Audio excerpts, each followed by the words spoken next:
मुंबई औरंगाबादच्या दिशेनं धावणारी ती कार म्हणजे फक्त एक वाहन नव्हतं. ती होती एका कुटुंबाची दुःखभऱ्या कहाणीची साक्षीदार. मनाने आणि शरीराने दुखावलेली मालकीन जेव्हा आपल्या ड्रायव्हरला एका हॉटेलच्या रूममध्ये थांबायला सांगते, तेव्हाच त्या भयानक प्रकाराला सुरुवात होते. कारण गाडीचा ड्रायव्हर आणि मालकीन दोघेही एकाच रूममध्ये थांबतात. असे करायला लावणारी त्याची मालकीन असते, जिचं नाव होतं निखिला. ड्रायव्हरचं नाव असतं अमर. जेव्हा एखादी वासना मनावरती ताबा मिळवते, तेव्हा सर्व बंधने, नातेसंबंध तुटतात. हे सांगणारी संपूर्ण कथा. कथा शेवटपर्यंत पहा. अशाच नवनवीन कथा ऐकण्यासाठी चॅनलला सबस्क्राईब, लाईक आणि शेअर नक्की करा. मुंबईतील एका श्रीमंत भागातील बंगल्याच्या कंपाऊंडमधून एक आलिशान कार बाहेर पडते. ज्या कारमध्ये निखिला, जिचं वय साधारण 29 वर्षाचं असतं, ती आपल्या कारमध्ये बसलेली असते. अंगावरती श्रीमंतीच्या सर्व खुणा होत्या. राहणं खाणं अगदी टापटीप, पण आतून मन मात्र पूर्णपणे खचलेलं. बाहेरून मेकअपनं आपलं दुःख तिला लपवता येत होतं, पण आतलं दुःख मात्र तिच्या मनातल्या मनात खात होतं. तिचा मेकअप, तिचं राहणीमान, सारं काही पाहून तिला कुणीही म्हणत नसे की ही मनातून दुःखी असेल. तिच्या चेहऱ्यावर कायम हसू होतं, पण फक्त दाखवण्यासाठी. 10 वर्षांपूर्वी तिचा विवाह डॉक्टर मयंकसोबत झाला होता. या 10 वर्षात पती डॉक्टर असून देखील ती आई बनू शकली नाही. पण या सर्व गोष्टींचा ठपका मात्र फक्त तिच्या एकटीवरती लागत होता. नवरा, सासू, नातलग सारी मंडळी तिला वांज म्हणून हिनवत होते. सासू तर नेहमीच टोमण्या मारायची. इतकी वर्ष तुझ्या लग्नाला झाली, पण अजून आपल्या घरामध्ये पाळणा हलू शकलेला नाही. तू एक वांझोटी स्त्री आहेस. तुला स्त्री म्हणून घेण्याचा अधिकार नाही. असे सतत अनेक टोमणे सासू मारत असे. ती मनातून खूप दुःखी होत असे, पण सांगणार कोणाला, ही गोष्ट तिला कळत नव्हती. जर आपण माहेरी या गोष्टीबद्दल बोललो तर आपली मुलगी दुःखी आहे, हा विचार तिच्या मनाला स्पर्शून जात असे. आपल्या आईवडिलांना टेन्शन नको म्हणून ती सर्व गोष्टी स्वतः सहन करत असे. पण आता मात्र तिनं ठरवलं, माहेरी जायचं, काहीतरी निर्णय घ्यायचा. तिनं सारं नियोजन केलं होतं. तिला काहीही करून त्या सोन्याच्या पिंजऱ्यातून बाहेर पडायची घाई झाली होती. या लोकांचे असे टोमणे ऐकण्यापेक्षा आपल्याला आईत्व बहाल व्हावं, या एकाच गोष्टीसाठी तिचं मन धडपडत होतं. तिच्या मनामध्ये अनैतिक विचार थैमान घालू लागले होते. गाडीच्या मागच्या सीटवरती गॉगल लावून बसली होती. बाहेरचं निसर्ग सौंदर्य पाहत होती. निसर्गाला आलेली टवटवी पाहून तिला मनातून आपण देखील असे टवटवीत कधी होणार, या गोष्टीची चिंता लागून होती. मन सतत मातृत्वाच्या हिंदोळ्यावरती धावत होतं. आपल्यालाही एक मूल व्हावं, आपल्यालाही कुणी वांज म्हणू नये, हा विचार तिच्या मनात सतत येत होता. डोळ्यात आलेलं पाणी तिनं हळूच पुसलं. गाडीच्या समोरच्या आरशात पाहताना तिचं लक्ष आपल्या ड्रायव्हरवरती पडलं. अमर अनेक वर्षांपासून त्यांचा विश्वासू ड्रायव्हर होता. तो अतिशय निष्ठेने काम करत होता. मुंबई सोडून अर्धा रस्ता पार झालेला होता. पण आता मात्र निखिलाच्या मनामध्ये काही वेगळेच विचार शिजू लागले. तिच्या डोळ्यामध्ये एक वेगळीच चमक आली. तिनं लगेचच अमरला म्हटलं, अमल, अहमदनगरमध्ये गेल्यावरती माझ्या एका मैत्रिणीचा बंगला आहे. मला तिला भेटून एक महत्त्वाचा कागद द्यायचा आहे. आपण तिकडून वळूया. आता मालकिनीला महत्त्वाचं काम आहे असं म्हटल्यावरती त्यानं देखील होकार दिला. मैत्रिणीच्या घरी गेल्यावरती निखिलाने इतका वेळ घालवला की रात्रीचा अंधार पडू लागला. रात्रीचे साधारण 10-10:30 वाजून गेले होते. जेव्हा ते पुढच्या रस्त्याला लागले तेव्हा मात्र सर्वत्र अंधार झाला होता. अचानक मध्येच कुठेतरी भयान जंगल वाटत होते. गाडी रस्त्यावरनं पळत होती, पण निखिलाच्या मनातील विचार वेगळ्याच वळणावरती जाऊन परत येत होते. तो अंधार पाहून निखिलानं आपण खूप घाबरले आहोत असे भासवण्याचा प्रयत्न केला. ती अमरला म्हणाली, अमर, खूप अंधार झाला आहे. मला खूप भीती वाटत आहे. शिवाय रात्र जास्त असल्यामुळे गाड्या देखील सुसाट पळत आहेत. आपण पुढे जाणं मला खूप धोक्याचं वाटतं. आपण इतक्या अंधारात प्रवास केला हे डॉक्टरांना कळलं तर ते मला खूप ओरडतील. काही बरं वाईट झालं तर तुझ्यावरच नाव येईल. त्यापेक्षा जर आपण एखादं हॉटेल दिसलं तर तिथेच रात्रभर विश्राम करूया आणि मग पहाटे लवकर निघूया. निखिलाचं हे बोलणं ऐकून अमर थोडासा गोंधळला. डॉक्टरांना देखील रात्रीचा प्रवास करायला आवडत नसे, त्यामुळे मॅडमचं म्हणणं त्याला पटलं.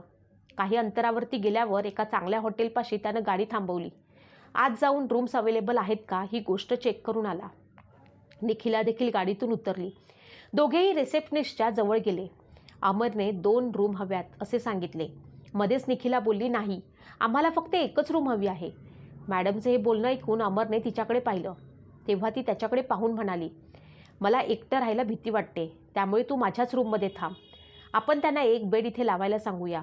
तू तुझ्या वेगळ्या बेडवरतीच हो. अमरला हे थोडंसं पटत नव्हतं, पण आता मॅडमच आग्रह करत आहेत, मग आपण काय बोलणार, या विचारानं तो देखील तयार झाला. त्यांनी त्या रूममध्ये आणखी एक बेड हवा असे सांगितले. जेव्हा दोघांनी रूममध्ये प्रवेश केला तेव्हा ती फ्रेश व्हायला गेली. त्यानंतर जेव्हा ती बाहेर आली तिनं फोन करून व्हिस्कीची ऑर्डर दिली होती. अमर जेव्हा फ्रेश होऊन बाहेर आला आणि समोर व्हिस्की बघितली तेव्हा तो आश्चर्यचकित झाला आणि निखिलाला म्हणाला, मॅडम हे काय, तुम्ही माझ्यासमोर ड्रिंक करणार? तिने लगेचच हो म्हटलं. तो म्हणाला, मॅडम म्हणूनच मी तुम्हाला म्हणत होतो की आपण दोघे 2 रूम घेऊया, म्हणजे तुमची प्रायव्हसी तुम्हाला मिळाली असती. पण तिनं मात्र त्याच्याकडे एका वेगळ्याच नजरेनं पाहत म्हटलं, अमर आज तू माझा ड्रायव्हर नाहीस, तू माझा मित्र आहेस. गेल्या 10 वर्षापासून तू मला ओळखत आहेस. माझ्या जीवनातील सारी सुख दुःख तुला माहीत आहेत. आज मला मोकळेपणानं जगायचं आहे. मला कोणत्याही गोष्टीसाठी रोकटोक लावू नकोस. तू देखील माझ्या या सुखादुःखात सहभागी हो. निखिलाचं हे बोलणं ऐकून अमर घाबरला. तो पटकन मागे सरकला. म्हणाला, मॅडम मी तुमचा ड्रायव्हर आहे. मी तुमच्यासोबत कशा पद्धतीने वागलं पाहिजे याच्या काही मानमर्यादा आहेत. त्या सोडून मी वागू शकत नाही. निखिलाने आत्तापर्यंत आपली मान खाली घातलेली झटकन वर केली. तिचे डोळे अश्रूंनी भरलेले होते. ती म्हणाली, अमर मी आज तुझी मॅडम नाही, मी तुझी मैत्रीण आहे असं समज. तुला माहीतच आहे माझं जगणं हे मरणाहून बेहत्तर आहे. असे म्हणत तिने आपला पदर खाली टाकला. तिच्या मादक सौंदर्यानं आणि खोट्या अर्थतेने अमरचा आत्मसंयम पूर्णपणे संपला. संकोचत तो समोरच्या बेडवरती बसला. निखिलाने लगेचच दुसऱ्या ग्लासामध्ये ओतलेली व्हिस्की त्याच्यासमोर धरली. त्यानं ती हातात घेऊन पहिला घोट घेतला. जशी जशी त्याला नशा चढू लागली तसं तसं त्याचं लक्ष निखिलाच्या मादक सौंदर्याकडे वळू लागलं. निखिला त्याला आपल्यामध्ये भुलवण्याचा प्रयत्न करत होती. आता मात्र अमरची निष्ठा आणि निखिलची निराशा एकाच पातळीवरती येऊन थांबली होती. तिच्या डोळ्यातून जरी अश्रू वाहत होते, शरीरातून जरी सौंदर्य ओसंडत होतं, तरी तिच्या मनात मात्र एक वेगळाच कट जन्म घेत होता. जेव्हा तिला कळलं की अमर आता पूर्णपणे नशेत आहे तेव्हा तिनं त्याच्याशी बोलायला सुरुवात केली.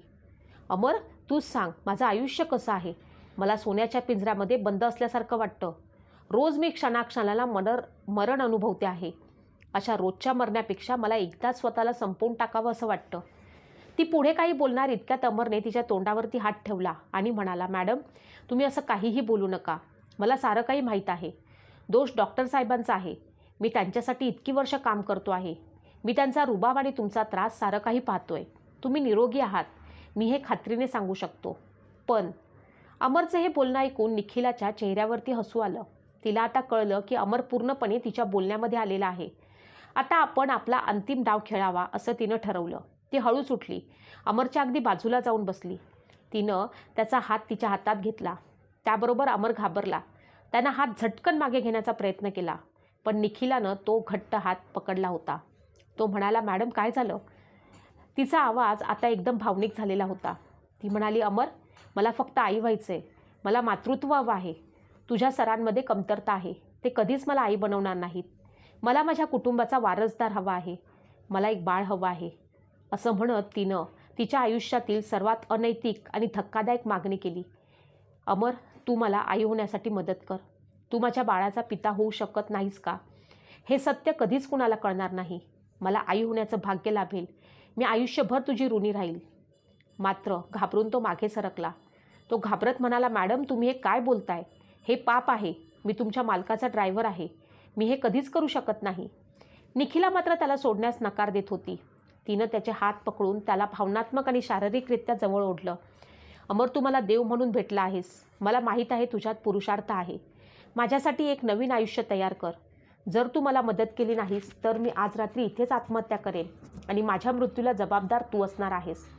तिच्या या खोट्या आत्महत्येच्या धमक्यांनी आणि अत्यंत जवळच्या शारीरिक उपस्थितीने अमरची विवेकबुद्धी पूर्णपणे नष्ट झाली. दारूची नशा आणि निखिलाच्या सुंदरतेची आसक्ती त्याला अनेकतेच्या दलदलीमध्ये घेऊन गेली. अमरने स्वतःचा आणि निखिलाचा विचार करणं सोडून विरोध करण्याचा क्षणभर प्रयत्न केला. पण निखिलाच्या तीव्र वासना आणि हव्यासापुढे त्याची निष्ठा आणि मर्यादा दोन्ही तुटले. त्या रात्री त्या हॉटेलमध्ये डॉक्टरच्या पत्नीने आपल्या ड्रायव्हरला तिच्या आयुष्यातल्या सर्वात मोठ्या षडयंत्राचा भाग बनवलं. मालक सेवक हे नातं संपवून त्यांच्यात रात्रभर एक अनैतिक, गुप्त आणि अत्यंत धोकादायक शारीरिक संबंध सुरू झाले. त्या रात्रीनंतर अमर आणि निखिला एका अटळ बंधनामध्ये अडकले. निखिलाचा हव्यास पूर्ण झाला नव्हता, त्यामुळे तिने अमरला स्पष्ट बजावलं, अमर जोपर्यंत मी आई होत नाही तोपर्यंत आपल्याला हा गुप्त खेळ सुरू ठेवायचा आहे. तू वेळेची व्यवस्था कर. अमर आता तिच्या प्रेमाचा गुलाम झाला होता. प्रत्येक धोका पत्करून तो तयार होत होता. ती जेव्हा औरंगाबादहून मुंबईला परतली तेव्हा हा खेळ अधिकच खुलू लागला. डॉक्टर हॉस्पिटलमध्ये कामात असताना निखिला रोज वेगवेगळ्या बहाण्याने अमरला घेऊन बाहेर पडू लागली. कधी मार्केट, कधी बँकेचं काम, कारच्या मागील सीटवरती ड्रायव्हरच्या कॉटेजमध्ये, आणि कधी निर्जन लॉजवरती जाऊन ते दोघेजण गुप्त भेटी घेऊन शरीरसंबंध करू लागले. 1 वर्षाच्या धोकादायक खेळानंतर निखिला गर्भवती झाली नाही, पण त्यांचे शारीरिक संबंध आता घट्ट प्रेमामध्ये रूपांतरित झाले होते. निखिलाचा मातृत्वाचा मूळ उद्देश आता मागे पडला होता आणि ती अमरच्या प्रेमात वेडी झाली होती. अमर, मला आता डॉक्टरांसोबत राहायचं नाही. त्यांच्याकडे पैसा आहे पण माझी कदर नाही. तू माझा खरा आधार आहेस. चल, आपण आता पळून जाऊया. निखिलाने आपला अंतिम निर्णय अमरला सांगितला. अमर आनंदित झाला. त्यानं आपले सर्व कुटुंब, गाव, नोकरी सोडून निखिलाला घेऊन उत्तर प्रदेशमध्ये पळ काढला. त्यांनी एका मित्राच्या मदतीने एका छोट्या भाड्याच्या खोलीमध्ये संसार थाटला. उत्तर प्रदेशमध्ये अमरचा मित्र त्याची पत्नीसह राहत होता. त्याच्या पत्नीचं नाव ममता. ममताशी बोलताना निखिलला भयंकर सत्य कळलं. अगं निखिला, तुला माहीत नाही का? अमर तर आधीच विवाहित आहे. त्याला गावी 2 मुलं आहेत. हे ऐकून निखिलाच्या पायाखालची जमीन सरकली. तिने आसमांनी भरलेल्या डोळ्यांनी अमरला जाब विचारला. अमरने माफी मागितली. मी फक्त तुझ्यावर प्रेम करतो. त्यांना मी सोडलं आहे, असं सांगून समजूत काढण्याचा प्रयत्न केला. पण निखिलाच्या मनात मोठी आग पेटली होती. ती एका डॉक्टरचा सुखी, वैभवशाली संसार सोडून एका विवाहित आणि गरीब ड्रायव्हरसोबत एका भाड्याच्या खोलीत राहायला आली होती. तिला या गरिबीचा आणि अमरच्या खोटेपणाचा प्रचंड तिरस्कार वाटू लागला. या निराशेतून बाहेर पडण्यासाठी तिने कम्प्युटर क्लास लावला. तिथे तिची ओळख एका श्रीमंत आणि आकर्षक सरांशी झाली आणि तिचे नवे प्रेम प्रकरण सुरू झाले. निखिलाने अमरला सोडण्याचा आणि तिसऱ्या अधिक चांगल्या जीवनाच्या शोधात जाण्याचा निर्णय घेतला. अमरला लवकरच निखिलाच्या बदललेल्या वागण्यामुळे आणि घराबाहेरच्या वाढलेल्या वेळेमुळे संशय आला. त्यानं तिचा माग काढला आणि तिचा विश्वासघात त्याच्या समोर आला. अमरच्या मनात आता प्रेम नव्हतं, तर हिंसक मालकी, हक्क आणि संताप होता. तू फक्त माझी आहेस, तू दुसऱ्या कोणाची होऊ शकत नाहीस. अमरने रागाच्या भरात मित्राच्या मदतीने एक देशी पिस्तूल मिळवलं. त्याचा उद्देश निखिलाला घाबरवून तिला परत मिळवणं हा होता. त्या रात्री दारूच्या नशेत अमरनं पिस्तूल बाहेर काढलं आणि निखिलाच्या डोक्याला लावलं.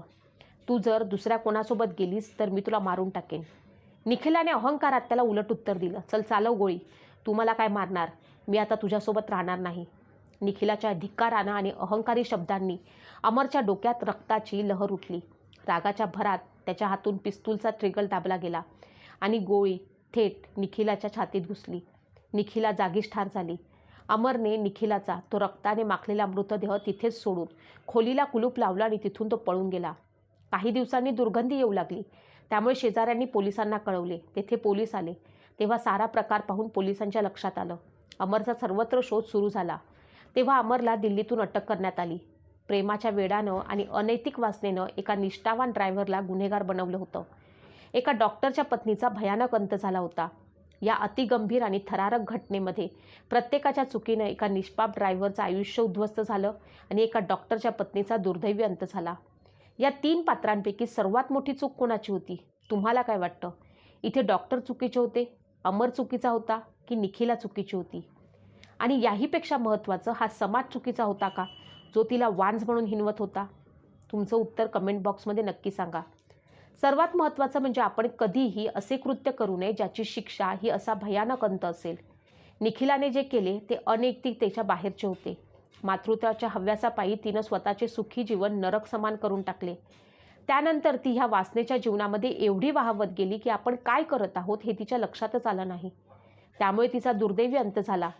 याचाच अर्थ असा की तुम्ही जेव्हा एक चुकीचं पाऊल टाकता तेव्हा ते तुम्हाला खोल दरीत घेऊन जातं. हे नेहमी लक्षात ठेवा. अशाच नवनवीन कथांसाठी